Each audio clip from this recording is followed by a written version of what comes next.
السلام علیکم میرے پیارے بہنوں اور بھائیوں۔ واقعہ کربلا اسلامی تاریخ کا ایک ایسا سیاہ واقعہ ہے جس کی اصل حقیقت سے آج بھی کئی لوگ آگاہ نہیں ہیں۔ چلیے آئیے جانتے ہیں اس کی حقیقی پس منظر کو، جانتے ہیں کہ ایسا کیا ہوا اور کس سے ہوا کہ رسول اللہ کی رحلت کے چند سال بعد ہی ان کی آل اولاد کو یوں پیاسا ذبح کر دیا گیا۔ ظلم کی اس انتہا تک پہنچنے والے کوئی اور نہیں بلکہ اسلام کا لبادہ اوڑھے ہوئے چند منافق مسلمان ہی تھے جو کہ صحابیوں کی ہی اولاد سے تھے۔ اب چلتے ہیں کربلا کی تاریخ کی طرف۔ اس کے لیے پہلے یہ سمجھنا ضروری ہے کہ امام حسین علیہ السلام اور یزید ملعون کا خاندان آپس میں کیسے ملتے ہیں اور ان کا آپس میں کیا رشتہ تھا۔ مکہ ایک ایسی سرزمین تھی جہاں پر کوئی آباد نہ تھا، مگر حضرت اسماعیل علیہ السلام کے ایری رگڑنے سے جو آب زمزم کا چشمہ نکلتا ہے وہ کئی لوگوں کو اپنی طرف متوجہ کر کے وہاں کی سرزمین کو آباد کر دیتا ہے۔ یوں آہستہ آہستہ مکہ شہر آباد ہونے لگتا ہے۔ رسول اللہ حضرت اسماعیل علیہ السلام کی اولاد میں سے تھے۔ رسول اللہ کے خاندان کا نام بنو ہاشم جبکہ قبیلے کی نسبت سے آپ کو قریش پکارا جاتا تھا۔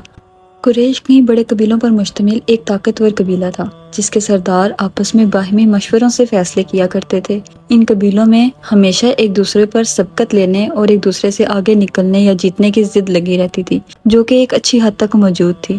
ان قبیلوں میں دو قبیلے بہت ہی اہم اور طاقتور تھے جن میں سے ایک بنو ہاشم جو کہ رسول اللہ صلی اللہ علیہ وسلم اور امام حسین علیہ السلام کا قبیلہ تھا، اور دوسرا بنو امیہ ابو سفیان اور یزید کا قبیلہ تھا۔ ان دونوں قبیلوں کے پاس الگ الگ ذمہ داریاں موجود تھیں۔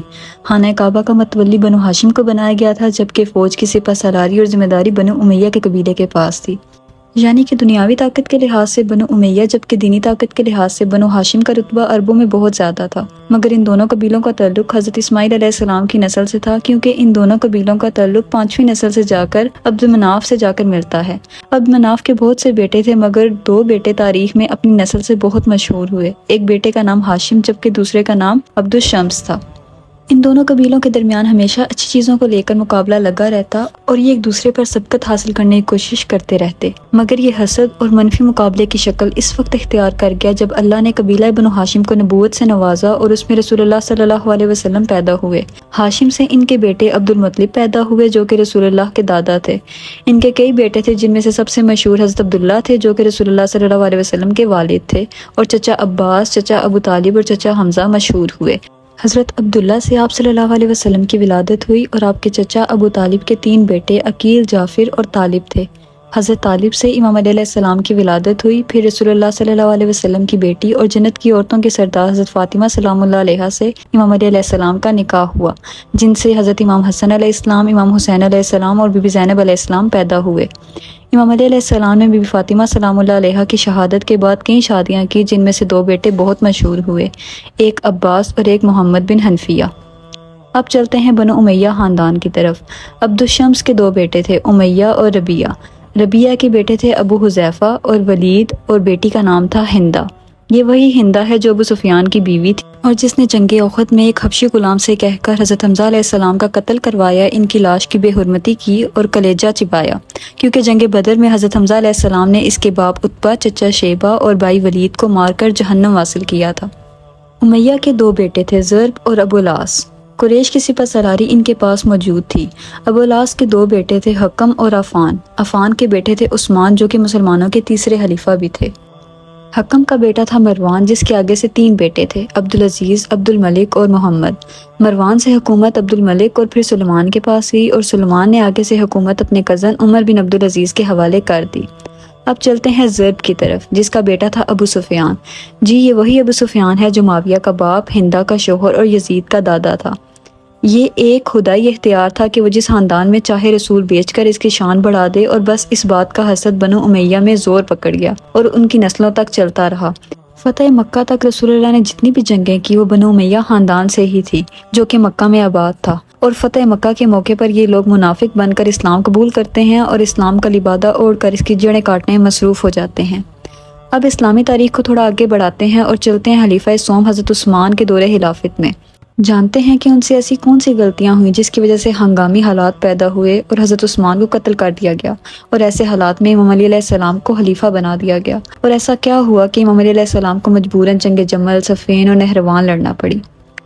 جنگ بدر میں جب بڑے بڑے سردار مارے گئے تو بنو امیہ کی سرداری ابو سفیان کو مل گئی، جس کے بعد وہ ہر جنگ میں مسلمانوں کے خلاف لڑتا تھا، مگر فتح مکہ کے موقع پر ابو سفیان، اس کی بیوی ہندہ اور بیٹے معاویہ نے اسلام قبول کر لیا، مگر مسلمانوں کی ایک بڑی تعداد میں اپنی عزت اور وقار بنو امیہ میں کھو بیٹھا، اور اسی بات سے ایک دن تنگ آ کر رسول اللہ کی خدمت میں حاضر ہوا اور کہنے لگا کہ آپ میری بیٹی ام حبیبہ سے نکاح کر لیں تاکہ مجھے بھی آپ کے سسر کی حیثیت سے مسلمانوں میں عزت ملے، اور دوسرا یہ کہ مجھے امیر بنا کر مسلمانوں کی جنگوں میں بھیجیں، اور تیسرا یہ کہ میرے بیٹے معاویہ کو بھی کاتب وحی رکھ لیں کیونکہ وہ پڑھنا لکھنا جانتا ہے۔ رسول اللہ صلی اللہ علیہ وسلم نے اس کی تمام شرطیں مان لی کیونکہ آپ نے کبھی کسی کو اپنے در سے خالی واپس نہیں لوٹایا تھا۔ ایک مرتبہ رسول اللہ صلی اللہ علیہ وسلم نے معاویہ کو کسی ایک ضروری کام سے طلب فرمایا تو جواب ملا کہ وہ کھانا کھا رہا ہے۔ دوسری مرتبہ کچھ دیر کے بعد پھر بلایا تو جواب ملا کہ ابھی تک کھانا کھا رہا ہے۔ آپ صلی اللہ علیہ وسلم نے یہ سن کر فرمایا کہ اس کا پیٹ کبھی نہ بھرے، اور رسول اللہ کی بد دعا کیا یا دعا کیا، سب پتھر پہ لکیر کی طرح اثر کرتی ہیں۔ حضرت عمر کے دور میں یہ 4 سال تک دمشق کے گورنر رہے، حضرت عثمان کے دور میں 12 سال تک ملک شام کے گورنر رہے، مزید حضرت عثمان نے انہیں ملک عراق کا بھی گورنر بنا دیا۔ جو غلطیاں حضرت عثمان سے ہوئیں وہ یہ تھی کہ انہوں نے اپنے خاندان بنو امیہ کو بغیر کسی وجہ، بغیر کسی مقصد کے نوازنا شروع کر دیا، جبکہ وہ جانتے تھے کہ یہ لوگ دین سے کتنے دور تھے۔ آپ نے کوفہ کا گورنر اسلاف ابن عقبہ کو بنایا جو کہ فتح مکہ کے موقع پر معافی مانگ کر مسلمان ہوا تھا۔ مصر سے عمر بن عاص کو ہٹا کر اپنے دودھ شریک بھائی کو گورنر لگا دیا جو کہ اسلام لانے کے بعد مرتد ہوا اور پھر معافی مانگنے کے بعد اسلام لایا۔ عراق میں ولید کو امیر بنا دیا گیا جس نے مسجد میں ایک روز شراب پینے کے بعد نماز پڑھائی، جس کے بعد مسلمانوں میں حضرت عثمان کے خلاف بغاوت زور پکڑ گئی۔ مروان کو حضرت عثمان نے اپنا پرسنل سیکرٹری رکھا ہوا تھا جو کہ ان کی بیٹی کا شوہر بھی تھا۔ یہ وہی مروان تھا جس کو رسول اللہ صلی اللہ علیہ وسلم نے مدینہ سے اس وجہ سے نکال دیا تھا کیونکہ وہ رسول اللہ صلی اللہ علیہ وسلم کا مذاق بنایا کرتا تھا۔ اس نے اپنے چند قریبی عزیزوں کے ساتھ مل کر حضرت عثمان تک پہنچنے والے ہر فریادی کا راستہ بند کیا ہوا تھا۔ یہ ہر خط کا جواب خود حضرت عثمان کی مہر لگا کر دے دیا کرتا تھا اور کوئی شکایتی خط خلیفہ تک نہیں پہنچنے دیتا تھا۔ اس سے لوگوں کا غصہ مزید تیش پکڑ گیا تھا۔ ولید کے شراب پی کر نماز پڑھانے والے واقعے کے بعد ایک سوالی فریاد لے کر مدینہ حضرت عائشہ کی خدمت میں پہنچا۔ تب حضرت عائشہ نے حضرت عثمان کی خدمت میں پیش ہو کر نبی کریم صلی اللہ علیہ وسلم کی نالین مبارک کو ہوا میں بلند کر کے فرمایا کہ ابھی تک نبی کریم صلی اللہ علیہ وسلم کی نالین بھی پرانی نہیں ہوئی اور اسلام کا نظام تباہ کر دیا گیا ہے، اس کا نقشہ بدلا جا رہا ہے۔ یوں تمام حالات خلیفہ کے سامنے کھل کر ظاہر ہوئے تو انہوں نے ولید کو بلا کر کوڑے لگوائے، مگر تب تک بہت دیر ہو چکی تھی اور مسلمانوں میں غصے کی انتہا بہت زیادہ بڑھ چکی تھی۔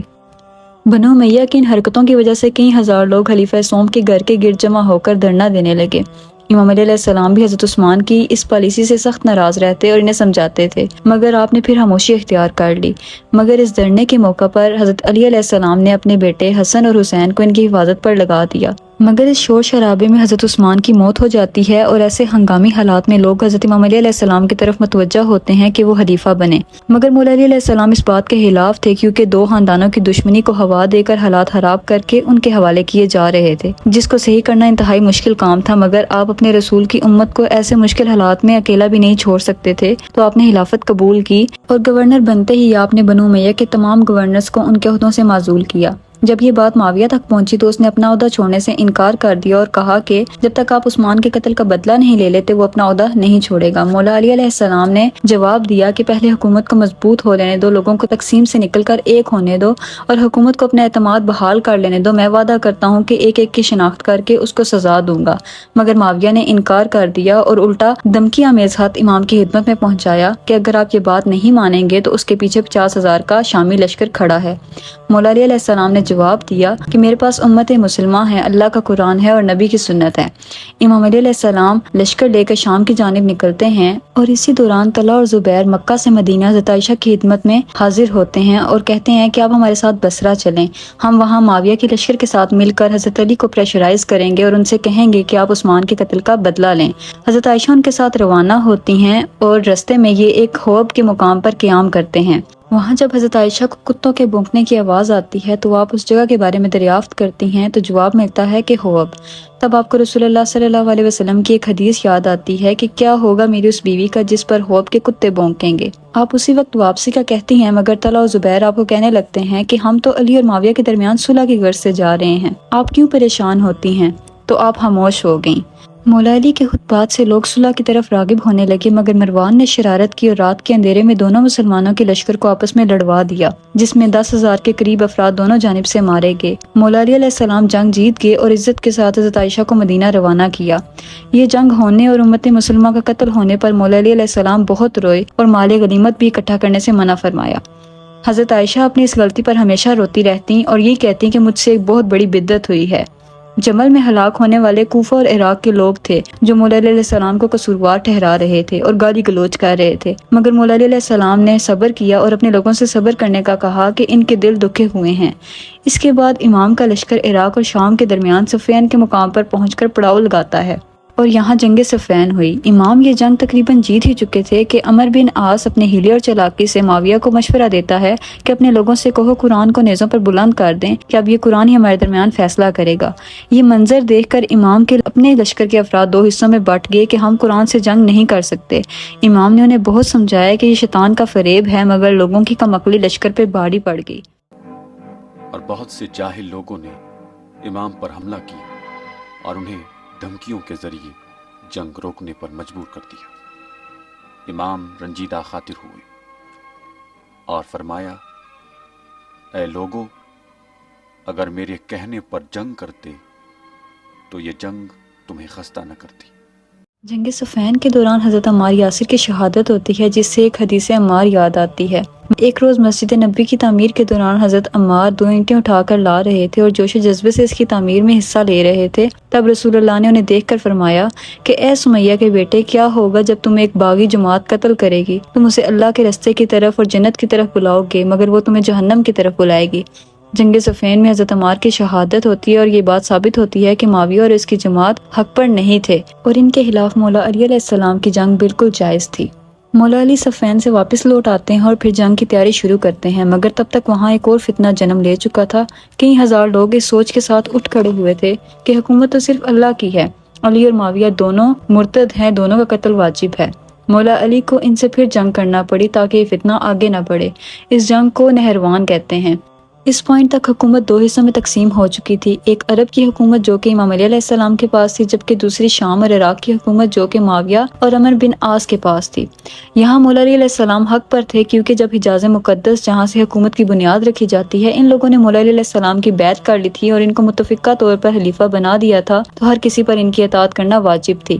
معاویہ نے حکومت وقت کا حکم نہ مان کر بغاوت کی تھی، جو کہ قرآن اور حدیث کا بھی انکار تھا۔ رسول اللہ صلی اللہ علیہ وسلم نے اپنے صحابہ سے فرمایا تھا کہ تم میں سے ایک شخص کو دین کی تعویل کی خاطر مسلمانوں کے خلاف تلوار اٹھانا پڑے گی۔ پھر آپ نے سامنے اشارہ کر کے فرمایا کہ وہ شخص وہ ہوگا جو سامنے بیٹھا میری جوتیاں گانٹ رہا ہے، اور وہ امام علی علیہ السلام تھے۔ اور دیکھا جائے تو معاویہ یا طلحہ و زبیر یا حضرت عائشہ حضرت عثمان کے قتل کے قصاص یا بدلے کے وارث ہی نہیں تھے۔ معاویہ اور حضرت عثمان کے درمیان تو فیملی گیپ ہی اتنا ہے کہ وہ ان کے حقدار ہو بھی نہیں تھے سکتے، یہ تو ان کے وراثت میں بھی حقدار نہیں تھے۔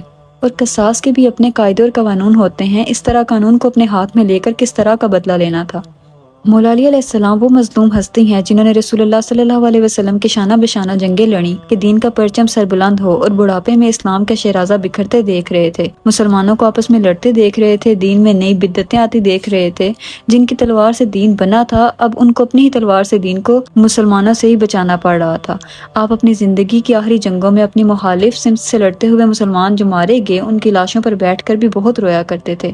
مولا علی علیہ السلام کے خلافت کے دور میں معاویہ نے ایک بھی دن ان کو سکون سے بیٹھنے نہ دیا اور ان سے جنگیں کرتا رہا، اور اسی دوران سن 40 ہجری رمضان المبارک میں انہی باغیوں کے ہاتھوں امام کا قتل کروایا اور امام شہید ہو گئے۔ امام علی علیہ السلام کی شہادت کے بعد مسلمانوں نے متفقہ طور پر خلافت امام حسن علیہ السلام کے حوالے کی، مگر دوسری طرف معاویہ اسٹل خلافت چھوڑنے سے انکاری تھا۔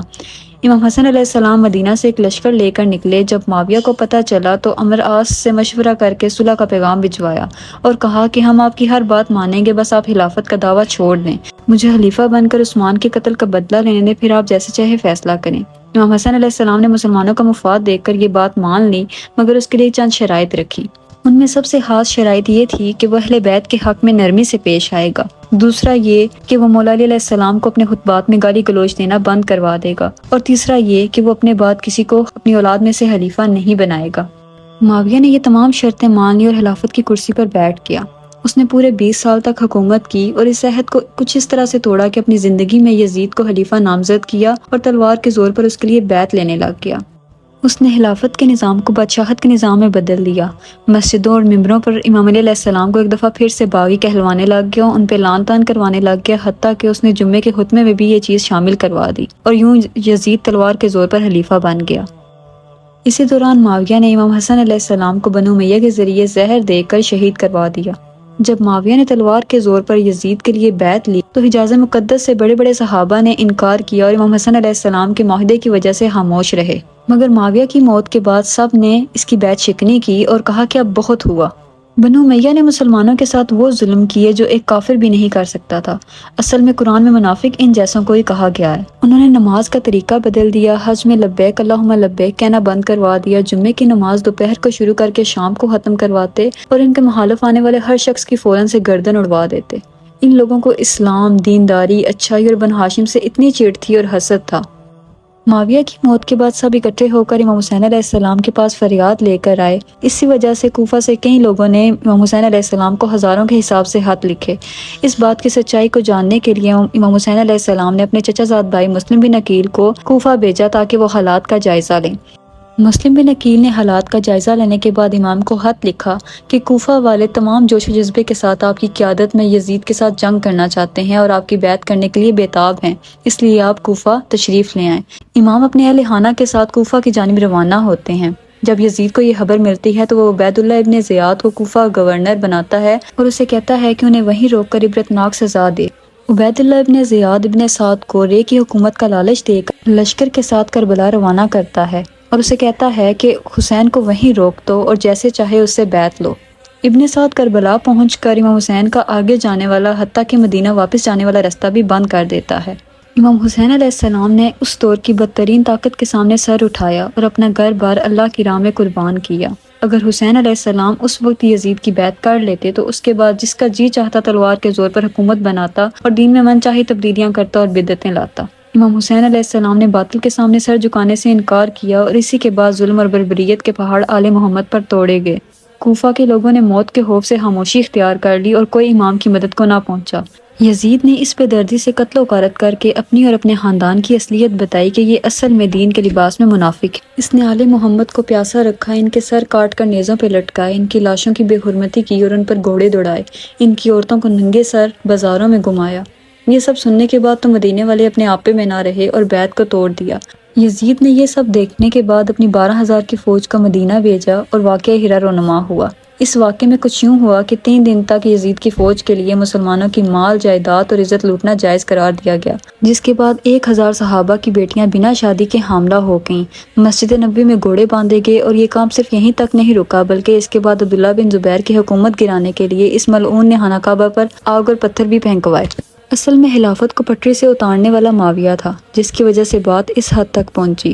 اگر یہ بات آپ نہیں مانتے تو اس حدیث شریف کا انکار کرتے ہیں جس میں رسول اللہ صلی اللہ علیہ وسلم نے فرمایا کہ میری حکومت صرف 30 سال تک باقی رہے گی اور اس کے بعد کاٹ کھانے والی ملوکیت یعنی بادشاہت آئے گی، جو کہ بنو امیہ اور اس کے بعد بنو عباس کی تھی۔ آپ دین کی تاریخ کو کسی فرقے سے نہیں بلکہ قرآن اور حدیث کی روشنی سے جاننے کی کوشش کیا کریں اور جتنا ہو سکے فرقہ واریت جیسے فتنے سے بچیں۔ اللہ تعالیٰ آپ کو اور مجھے دین کو صحیح معنی میں سمجھنے کی توفیق عطا فرمائے اور رسول اللہ اور ان کے اہل بیت کی اصل میں حقیقی معرفت عطا کرے، آمین۔ دوستوں، مجھے امید ہے آج کی ویڈیو آپ کو کافی انفارمیٹیو لگی ہوگی۔ اگر آپ کو ویڈیو پسند آئی ہو تو اسے اپنے دوستوں کے ساتھ ضرور شیئر کیجیے گا اور میرے چینل کو سبسکرائب کیجیے گا۔ ملتے ہیں اگلی ویڈیو میں۔ اللہ حافظ۔